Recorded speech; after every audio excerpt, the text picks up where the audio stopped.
Hi class, I'm going to talk about smart pointer and pure virtual function, which is going to conclude this set of lecture, including inheritance, polymorphism, and pointer and references. So last time we talked about pointers. We show what we call the row pointer or the traditional C pointer, that the concept of address, pointer, reference, and array, they kind of can be used interchangeably. And then sometimes we use the concept of casting, we will really change the value of the pointer. It's an interesting construct because C and C++ are probably the high-level programming language that allow the programmer to really have a clear concept and management channel for managing the memory in their system. So this is a really powerful feature. On the other hand, through the example and through your existing experience, you know that this power comes with a risk to make some mistake. And we talked about also last time about memory layout, because you want to support the memory management. You need to know where you're going to put this variable, this object, or that particular piece of memory to supporting your array.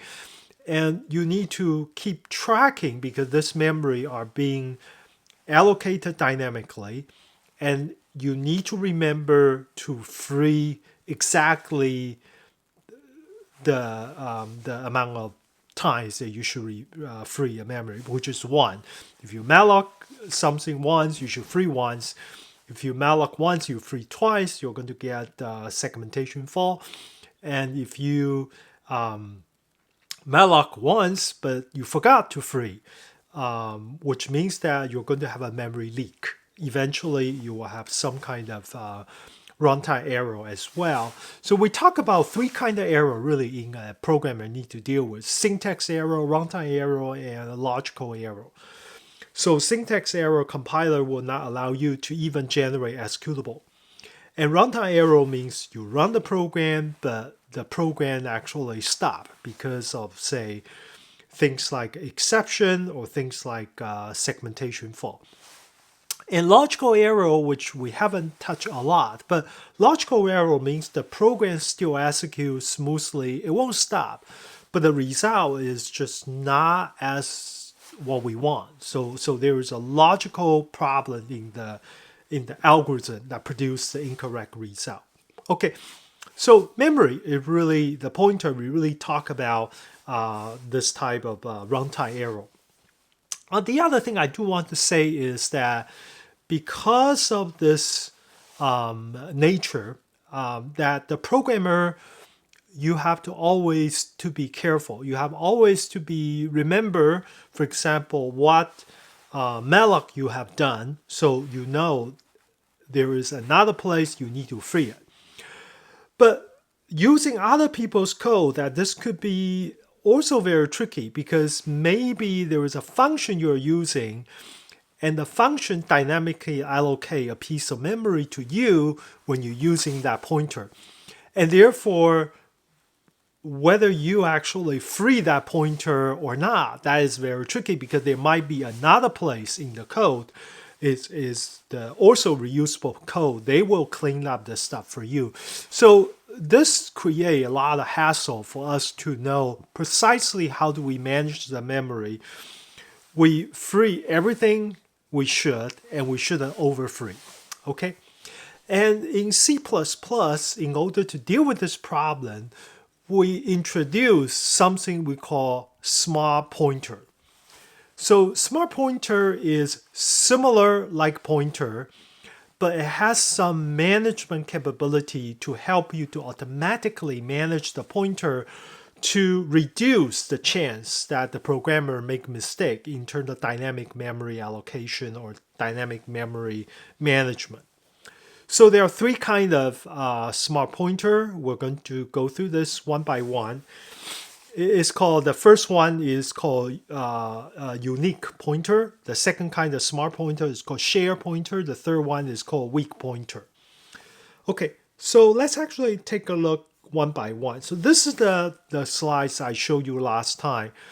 And this represents one pointer, which is an integer pointer xp, is pointing to a variable which is an integer x, and that value is 222. So this type of pointer we call a raw pointer, means that it doesn't provide any management capability, and the programmer, good luck. And but you can do anything you want. You can casting, you can array, you can do whatever, but good luck. Okay. All right. So the first kind of pointer is called unique pointer. So let me actually say, what do I mean by unique pointer? So unique pointer means that this particular variable integer, which is 222 right now, I put it there. There can be only one pointer in the whole executable space if you specify a unique pointer pointing to this memory location. So it's very unique. There's only one. And you cannot make a copy to somewhere else, and the compiler will detect as much as they can. By the way, there are cases you can still bypass this compiler mechanism at runtime, but I think a normal programming, you will never need to worry about that. You shouldn't use unique pointer and then you try to shoot yourself in the foot in a very, very unusual way of doing programming. Essentially, you take an integer and that integer happen to be the address, and then you do whatever you want. But the compiler phase, that if you decide something is unique pointer, it will make sure that you cannot have another pointer pointing to this. This is called unique pointer. Well, you do, however, you can shift the ownership. Say you have a one unique pointer, you can move the pointer to the object to another pointer, but then the original pointer need to be null PTR. It means that it no longer can reference. So at one time, there's really one pointer in the whole executable can access to this particular variable. So that's very useful. That enforces you that you cannot easily share this pointer with others, and that's the only access that you can get to this data through the pointer mechanism. Okay, so the syntax for doing unique pointer is showing in the yellow box. You set std unique underscore pointer, and then you put the type of the object that you're going to pointing to, and then the pointer name, which is xp, and then the initialization is very important. Then you use new to new the variable with initial value 222. So that's the way you can set up a unique pointer. So I'll just show you a program example about unique pointer. Here is a very small piece of code that I just create a unique pointer, and then I print the address of both the pointer that pointing to and the memory address of the pointer itself. Okay, so I print xp and also I print mxp. So in some sense, unique pointer, even though it's a smart pointer, you can still use this kind of ampersand or xp, those kind of thing is like a raw pointer to be able to know the address. So you're not losing your addressability that you used to have in C program. Okay, so when you print it, you can see that, oh, it gives you a result, and with a memory location. The first memory location is where is this integer value 222 in your memory. And the second address is that where you're going to store that particular address that pointing to that. So this is what we call the unique pointer. Okay. The second kind of pointer is what we call shared pointer. So shared pointer, by its name, you know that means that you can have more than one of course, you have to relax from the unique pointer situation. The shared pointer essentially is allow multiple pointer to pointing to the same object.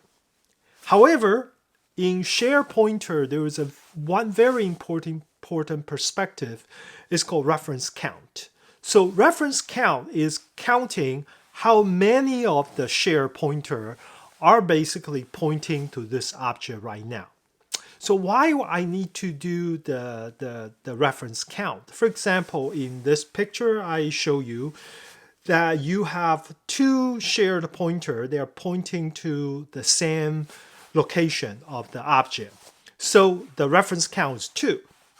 So essentially what we try to keep tracking is that if this 2 variable, they're both gone. Both gone means that you're out of the scope of this 2 variables. So this 2 variable, the pointer themselves is no longer accessible because out of the scope, or the pointer itself is being free. The memory is being free. So every time we lost a pointer, you will deduct by 1. So by the time the reference count goes to 0, now you know that this memory location or this object is no longer accessible. So what you should do, just clean it out. It's a term that usually we use in memory management. We call garbage collection. So what do I mean by garbage collection? It means that you have a piece of memory, it's no longer useful. It's not just no longer useful, but no longer accessible, because all the pointer pointing to this object is gone already. So which means that your program will no longer logically be able to access this piece of memory anyway. So it should be gone. So this is called smart pointer. The main difference is that it allows multiple pointer to pointing to the same location, and then it will keep tracking that what is the reference count for this variable. So the syntax of shared pointer very similar to the unique pointer, except just change the word unique underscore PTR to shared underscore PTR. Looks like this. Okay, so I will show you a piece of program to see how it works. So this program is very similar to last one, except now I'm using XP as a shared pointer. I'm still printing out this two address, XP and MXP. You can see the first two lines of value. So XP is basically the address of that integer 222, which is the 0680 at the last four hexadecimal digit. And the address of the pointer is C9, C8, okay? Okay, now I do another thing is that because it's a shared pointer, I can actually create another shared pointer. So I do shared pointer XP2, the value is XP. So in this situation, that the XP2 and XP, they're pointing to the same location, as you can see from the from the third and the fourth printout. The third basically is the value of the XP2, which is the address, is exactly the same as the first line. So, which means that XP and XP2, they're pointing to the same place, but their address is actually in a different location. One is C9CA, one is a C9A0. Okay, so there are two pointer. You can actually see that this two pointer, they're not too far away from each other. Okay. All right, so the picture we really talk about is this. So I'm using this diagram from the link of Microsoft below. You can see that the diagram 1 represents the first part of the program I showed you earlier. So essentially, there is one pointer pointing to the object, my class, and yet you have a pointer associated with a pointer. So the smart pointer is being smart. You need to pay for that. And you pay for address.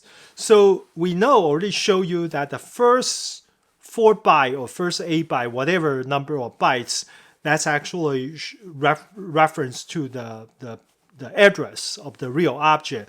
But after that, that's another 4 by 8 byte, depending on your 32-bit architecture or 64-bit architecture, is pointing to that reference count.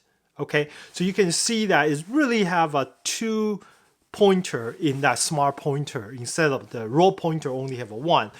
So the second pointer is actually pointing to the reference count value.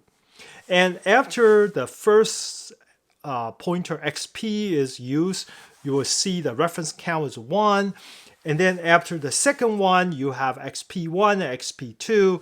Then now your reference count goes up by 1, which is 2 right now.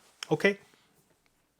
So we can actually print the reference count, and you can use, if you're using share pointer or weak pointer, later we'll see that the function to get the reference count is use_count.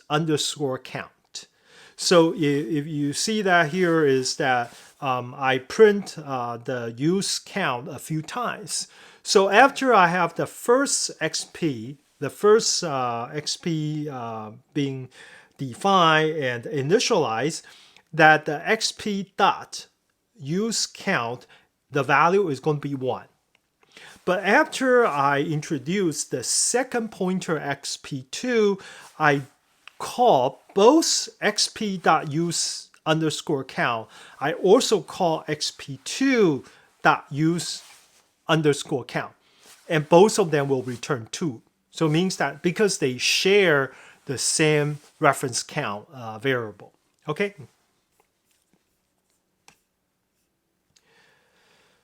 Okay, now I'm going to talk about the third kind of pointer is called weak pointer.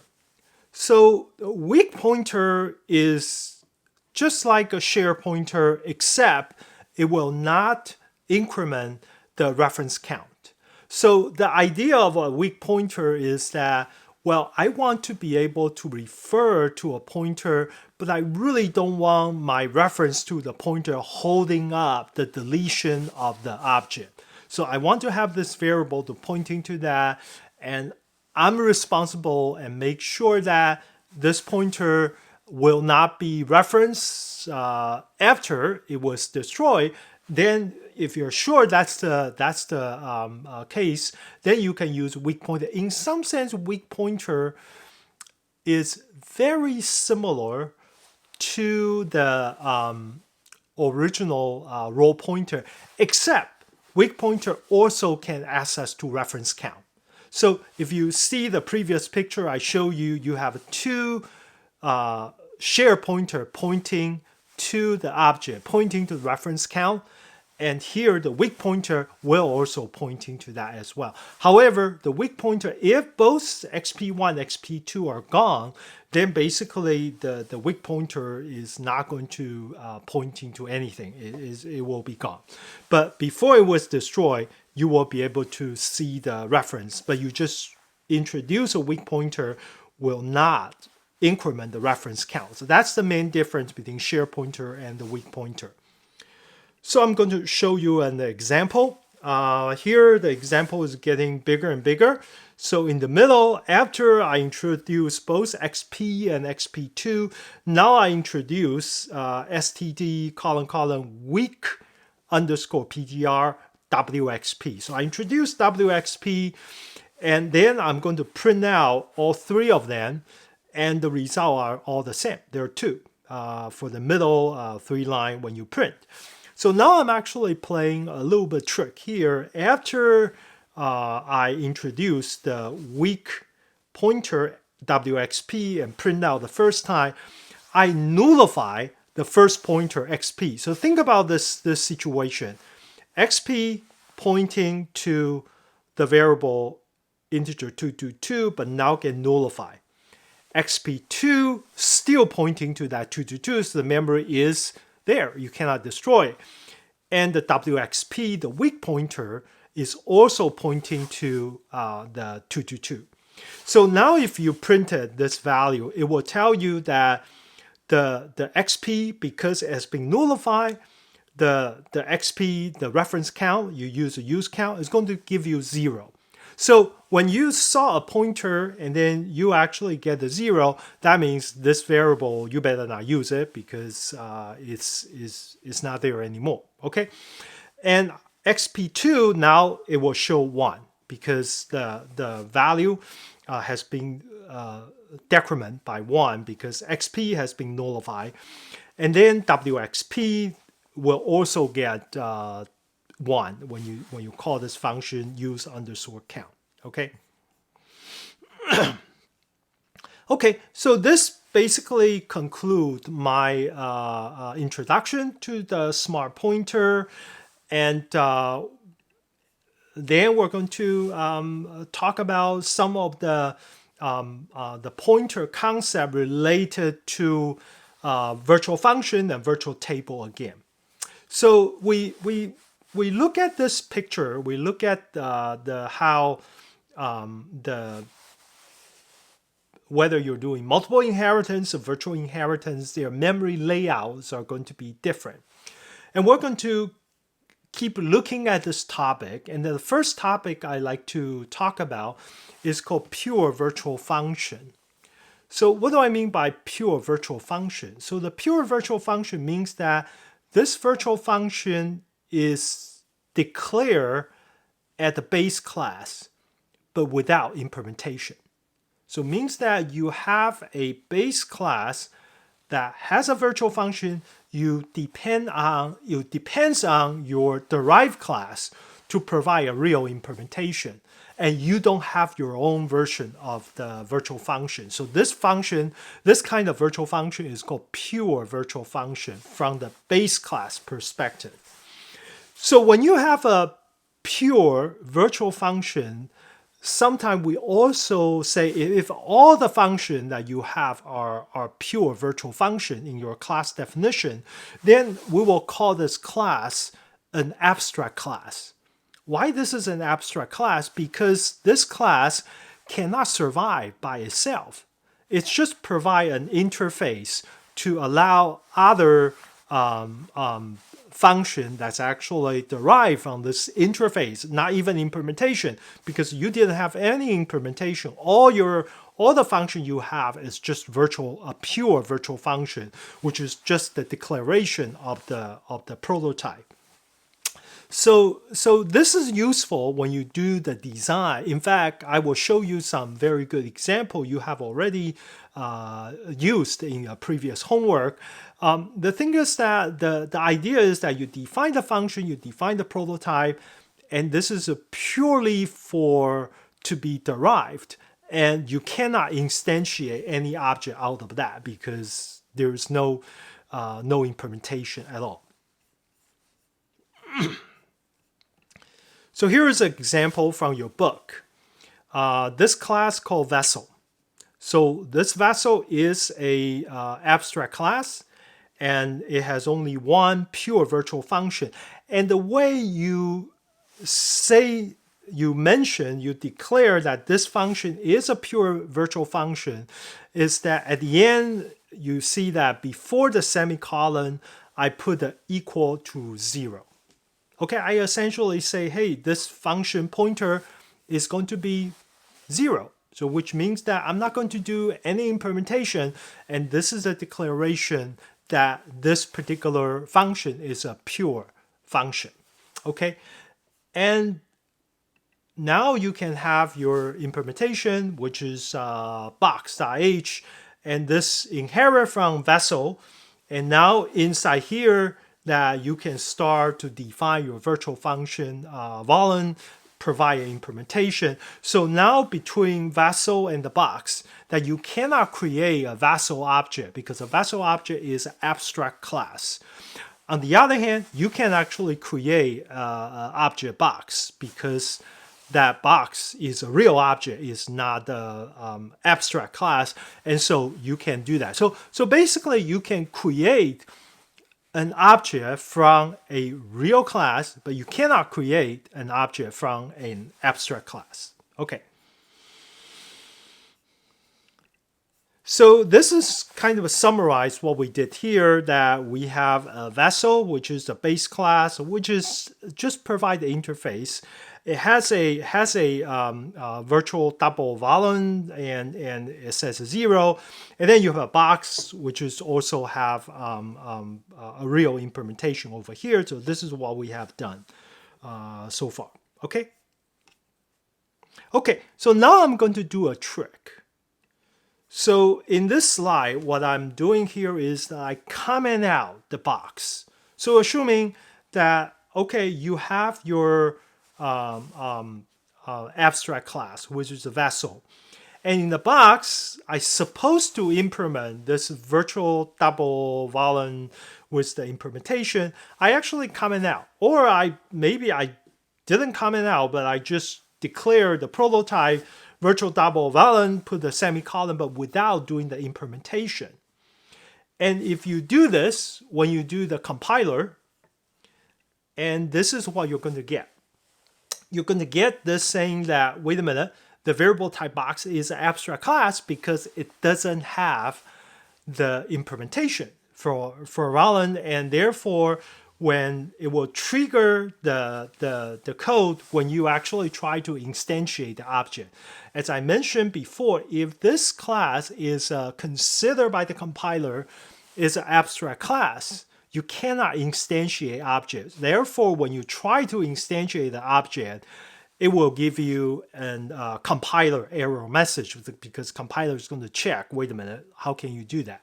Okay, so this is the error message you will get if you try to do that simple modification from the code, from your textbook, and then you will see that the error message you get.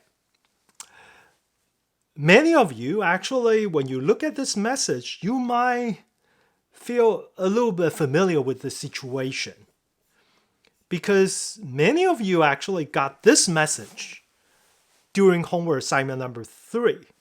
So you see this message when you try to develop HW3 Server.cpp. In this line, it says my homework 3 server, and then there is an S, and then with the parenthesis, and that arrow come up saying that this is a virtual function are pure within my HW3 server. So you saw this message. By the way, this message I got it from the Piazza for our discussion. This was from one of you. So let's look at the question here. So you saw this keyword. It says the following virtual function are pure. So which means that this particular object which we created is not a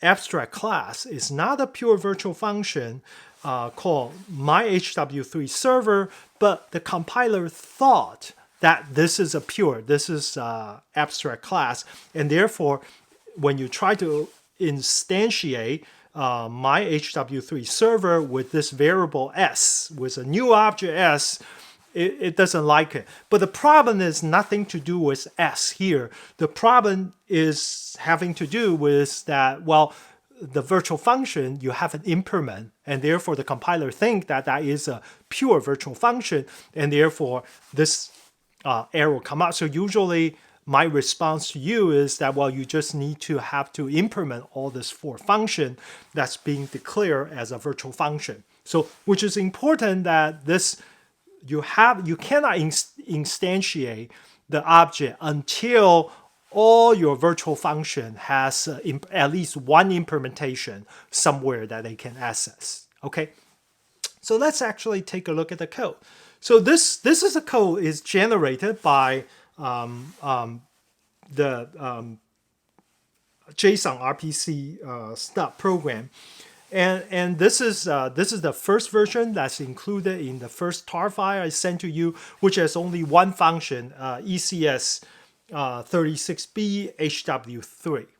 So in that HW3 server.h generated by the JSONRPC, it generates a class called HW3 Server. And just look at the HW3 server. It's a very small definition. In fact, it doesn't have any implementation.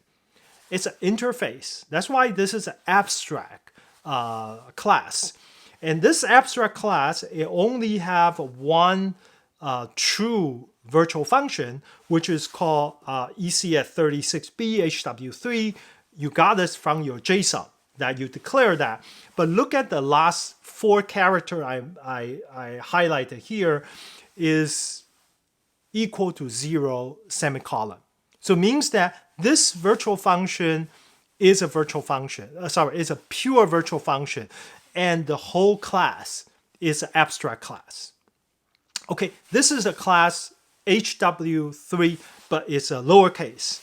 So inside now we go to the other file, which this one is from your HW3 Server.cpp. So inside the HW3 Server.cpp, we define a derived class called my HW3 server. This was the one that causing the error message. I show you that we pick up many of those from Piazza. That this is a inherit from public HW3 server. I show you in previous slide. So which means that I inherit from that interface, that abstract class. And then I supposed to implement this function, real function. Now this is a virtual ECF36B underscore HW3 with a parameter. And I need to provide an implementation for this. That's why after this function, I need to have a implementation for this particular virtual function. If I didn't implement that virtual function, then the whole class, my HW3 server, became a abstract class, became a pure virtual function. So this will help you to now understand that why you develop HW3, you encounter certain error message, and sometimes the error message didn't tell you very much about what you need to do. It's just tell you that this is the statement that trigger the problem. And the trigger point is when you try to instantiate an object from an abstract class. Okay? So now I hope to understand this part. You now understand the concept of pure virtual function. It's a mechanism for us to specify just the interface for a base class to be inherited by other class, but not to be used in any way that to stand alone, have a standalone object over there. Okay, I hope now you got the idea about pure virtual function. Okay, so now I'm going to ask you a question. So this question is that we have seen the compiler is try to figure out where is the function it needs to call. So for example, in the pure virtual function, that the reason in HW3 server.cpp, we got that compiler error was because the compiler couldn't find the function that it needs to call to support the instantiation of the object. So in general, the compiler need to know where is the function. Where means that where is the memory address for that function that I need to make that call. Okay, so this is what compiler need to do. So compiler need to have a unambiguous memory address for them to link to your program such that when you make a function call, I know where to go. So I'm going to show you an example because a part of the compiler is doing is called cogeneration. Cogeneration means that I take your C++ program, the compiler, after they check for your syntax error, they realize everything is okay. It has to generate what we call instruction. This instruction is usually machine instruction, which is a 0, 1. We can represent using the slide. This is called assembly language, is machine instruction. And basically, compiler need to generate equivalent to this and such that you can execute your program by the application by the operating system. So in this generated code by the compiler, that we actually see something interesting. is that the compiler actually generate this first statement called call factorial. Call factorial is you try to call this function. And then there is another memory location, which is called factorial colon. In assembly language, this means label. This means that this is address I want you to jump into. So essentially, when you do call factorial, that's actually jump the program to that memory location factorial and start execute the program over there.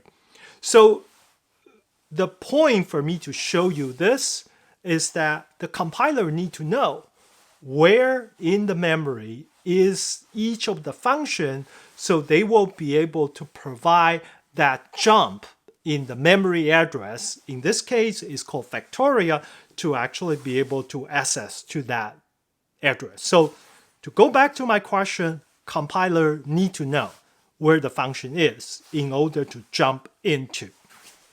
Okay, that's the code that's in the code generation. However, in virtual function, the situation is a little bit different, because in virtual function, that an object might be created, in our example, as a shadow person, or the object was created as a person. It could be person, it could be shadow person, and the shadow person object could be casting to another object, which is the object of person. So essentially, when the compiler at that time, it will quickly lose track about whether this particular pointer or object reference to, say, person object, whether this is a real person object, or it's a shadow person object. Because as you already know, that if I define this virtual function operator equal or get VSID, this two virtual function, it really depending on what is the object type for me to decide which is the memory address I need to call. Because now you can see I have two different memory address for the function get VSID. One associated with a person and one associated with shadow person. And the compiler, at this point, they lost. They don't know how to decide by itself whether this particular object is indeed a shadow person object or is a person object. Therefore, it cannot decide what is the function call that it should make. It doesn't know whether it should be factorial or it should be sine cosine, because I don't know what is the object type in that case. All right, so therefore, in order to do this, so now I'm going to tell you how the virtual function is really implemented. So we have to have another area of data that's actually associated with each of the class. That's what we call vtable. So vtable will associate with every single class. For example, you could have a vtable that's actually going to support for shadow person, and you can have a vtable that's going to associate with person. So, but the thing is that how will at runtime? So now I'm telling you the compiler time, you cannot decide, you cannot resolve this. So you have to rely on the runtime to do this. So at runtime, then we need to determine whether this vtable associated with a person object or the vtable associated with the shadow person object that I should use. So therefore, when we show you this slide last time, what I didn't tell you is that what's the gray box about the vtable pointer. So now I can tell you that the first vtable pointer is actually pointing to the vtable associated with work study object, if this object was created from class work study. So every time when the object was created, this first 8 byte or first 4 byte, depending on what's the address architecture you have, is going to store of a pointer that pointing to the virtual table that associated with a class that create this object. Okay, so let me repeat it again. At the time an object was instantiated, you're going to put the pointer to the virtual table to the first 8 byte of this memory. That's why memory layout is important. When you look at the memory, that first 8 byte is going to tell you where is my V table, and then therefore I can use that pointer to go to the V table to find the right function to call. Okay, so if you write the program in homework assignment number 4, I didn't ask you to do this, but if you print out already W1, A1, or S1, you can actually print out that V table pointer yourself. And it's actually right there. If you minus A or plus A, you will actually see that. And that pointer is pointing to that table in your system. So I actually provide a summarization about what happened from a website. I think that describes very well about what's going on. But they're talking about 32-bit architecture. That's why they say first 4 byte. So essentially saying that there is something called V pointer for every single object that associate with a class. And V pointer is pointing to the V table associated to the class. Okay, that's number one. So you use that V pointer, find the V table, and from that V table, you can find the function pointer, function address for that function you try to call. And then now finally you have that function pointer, you can execute that function. Okay, so this description basically gave us understanding about how a virtual function is being invoked. So instead of just call factorial, like what I show you in the example, a virtual function is quite expensive because you need to do a bunch of things. Number one, you need to retrieve your V pointer. That's one instruction at least. And then you have to, from the V pointer, you have to go to the V table. Now you go to V table, you try to find what is a function you need to get from there, because you can now see that there are function pointer associated with get VSID, operator equal in certain slot in the V table. And then you retrieve that function pointer, and then you really call that function pointer. Okay, so instead of just call, you have to go all this interaction through this pointer to a table, and then finally you can call that function pointer. And the whole thing cannot be done in compiler time, which is very important. Virtual function, you cannot decide where you need to call until runtime that you have all the information available to you. So this now come back to your textbook. I think in the textbook in chapter 14, it start talking about this diagram. I think this is a diagram 14.7. Figure 14.7 is talk about if this is a object that have a virtual function, and then you're going to have this V table, V pointer that be the first few bytes, first 8 byte or first 4 byte, depending on what kind of machine you're using. And that pointer is pointing to the V table. It's important that the V table is associated with each class. In particular, is associated with the class that this object was created for. Okay, so this V table, if this object is created as a shadow person, now the V table is going to be pointing to is shadow person's V table. If that object is actually a person, then at the time of the object creation, that pointer you have is pointing to the V table for the class person. And that will provide us a mechanism for us to implement polymorphism while compiler, they cannot know that for sure that which is which. Okay, this is all associated with the section in your textbook. I think it's a great title the author put it here, saying that the cost of polymorphism, because the polymorphism is powerful, but it's not free. It has a indirection costs that you have to pay. Maybe if your program is not so complicated, maybe it's okay. But as a programmer, we need to be aware of that. And that part of the description is page 451 to 458 of your textbook. You're encouraged to read more from the textbook to learn about this topic. Okay, so I think I finished the introduction about chapter 6, chapter 13 and 14.